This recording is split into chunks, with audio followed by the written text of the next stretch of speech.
আৰু এয়া আমাৰ ফাইনেলি ভাতৰ থালিখন ৰেডি হৈ গ'ল। আজি এয়া মাছ বইল, এফালে আলু পিটিকা খৈছা লগত মাছ পিটিকা খৈছা, আৰু এয়া শুকান জলকীয়া ৰচুন পিঁয়াজ নিমখ দি বনাইছোঁ।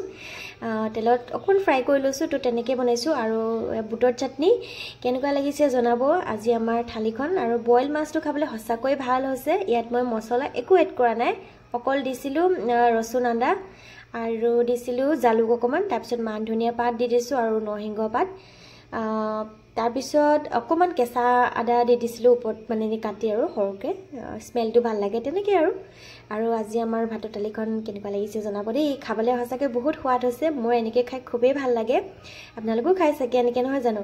আৰু সেই আৰু ইয়াৰ আগৰ ভিডিঅ'টোত যে মই থালি দেখুওৱা নহ'ল বাৰু, ভিডিঅ'টো জাষ্ট মই শ্বৰ্টকৈহে মানে কৰি ৰাখিলোঁ, বেছি দীঘল হ'ব বুলি। আৰু এয়া এতিয়া পিঁয়াজ আদা জলকীয়া, এইফালে ঘৰে খৈছা ঘৰতে বনোৱা, আৰু এয়া নৰসিংহ পাত মান ধনিয়া পাত, এয়া ফ্ৰাই মাছ, এইখিনিতে পিটিকা কৰিম। পিটিকা ভিডিঅ'টো মই ধুনীয়াকৈ কৰি ৰাখিলোঁ যাতে আপোনালোকে চাব পাৰে মইনো কেনেকৈ পিটিকা বনাওঁ। আপোনালোকে পিটিকাটো সকলোৱে বনাব জানে, কিন্তু মই কেনেকৈ বনাওঁ তাকে দেখাইছোঁ। আৰু ইয়াত দেখিছেনে ফাইনেলি হৈ গ'ল, খাবলৈ সঁচাকৈ বহুত সোৱাদ হৈছে। এনেকৈ মানে পিটিকা হ'লে ভাত আৰু কি লাগিছে, আৰু যিকোনো পিটিকা খাই মোক খুব ভাল পাওঁ। আৰু ইয়াৰ এটা ৰেচিপি আপোনালোকলৈ লৈ আনিছোঁ, এইটো খুবেই এটা বহুত হেল্ডি হয়, আপোনালোকে ৰাতিপুৱা সকলোৱে খাব পাৰিব। যিসকলে খাইছে তেওঁলোকক কোৱা নাই, যিসকলে নাই খোৱা তেওঁলোকক কৈছোঁ। এয়া ইয়াতে আমলখি আদা নৰসিংহ পাত তিয়ঁহ, তো তেনেকৈ দিছোঁ। এইটো জুচ ৰাতিপুৱা সদায় খাবচোন, বহুত হেল্ডি হয়। মই গৰম পানী খাই এইটো জুচ খাইছোঁ, কেইদিনমানৰ পৰা এইটো জুচ খাবলৈ ষ্টাৰ্ট কৰিছোঁ। আৰু ফ্ৰুট জুচতকৈ ভেজিটেবল জুচটো বেছি ভাল বুলি শুনিছোঁ, মানে ফ্ৰুটছো এড কৰিব লাগে, আৰু ইমান এইটো নহয় যে ফ্ৰুটছো খাব নালাগে। তো সেই আৰু দুইটা মিক্স কৰি খালে মানে ভাল হয়। আৰু ইয়াত দেখিছেনে আমাৰ জুচ খাবলৈ ৰেডি। তো সেই আৰু আমলাটো জানেই আৰু গুণাগুণবিলাক নক'লেও হ'ব, আপোনালোকক গম পায়। আৰু ইয়াৰ নেক্সট আৰু এটা জুচৰ ৰেচিপি লৈ আহিছোঁ। এয়া হৈছে গাজৰ তিয়ঁহ আপেল আমলা আৰু এয়া ডালিম। এইটো এটা বহুত খুবেই হেল্ডি জুচ হয়। আৰু এয়া মইতো এনেকৈ প্ৰায় আগতে খাওঁৱেই, মোৰ আৰু কেইটামান মানে চেনেলত আৰু কেইটামান মানে ভিডিঅ'ত মোৰ এনেকৈ দিয়া আছে জুচৰ, মানে যদি আপোনালোকক লাগে লিংকটো পাই যাব, যদি আপোনালোকে বিচাৰে কমেণ্টত কমেণ্ট কৰিব।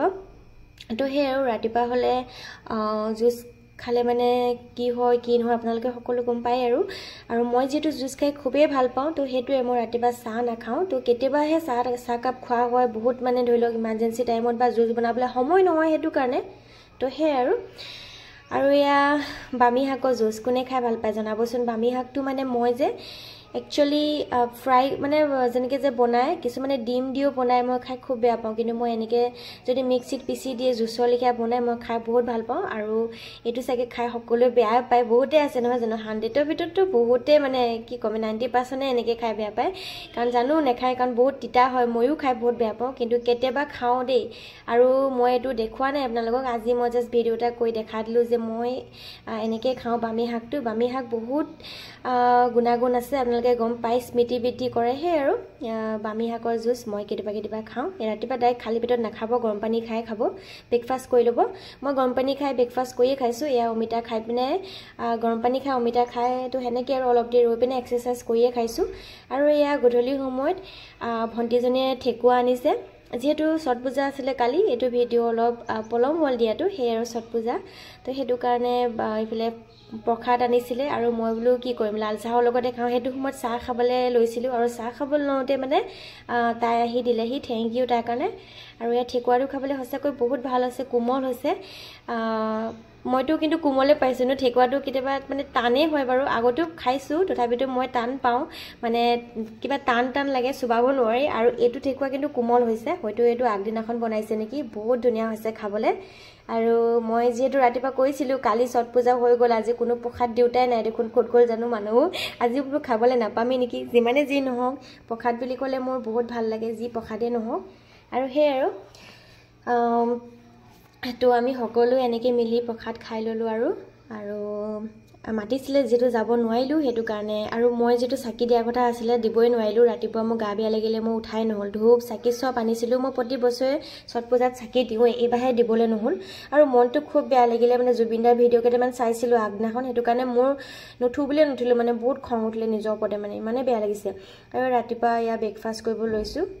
আৰু এয়া এতিয়া আজি আমাৰ বজাৰ আছিলে চব্জি টব্জি আনি মেলি ধুনীয়াকৈ ধুই মেলি আজৰি হৈ এইখিনি ৰাখি দিছোঁ আৰু এয়া ধুই থ'লে মানে কি হয় সুবিধা হয় আৰু উলিয়াবলৈ মই ধুই থ'লে আকৌ ধুওঁ এইফালে হালধি আনিছোঁ ৰাতিপুৱা খাবলৈ আৰু এইখিনি ঢাকিবলৈ আছে বুট চাটনি ঢাকিব লাগিব এতিয়া মই পাহৰি আছোঁ তাৰপিছত এয়া এতিয়া গৰমে গৰমে ভাতকেইটামান পটাপট খাই লওঁ দিনটো একোৱেই খোৱা নাই সেই আৰু ব্ৰেকফাষ্টে কৰা এতিয়া 7টা বাজিলে তো ঠিক আছে আজিলৈ আহিছোঁ বাই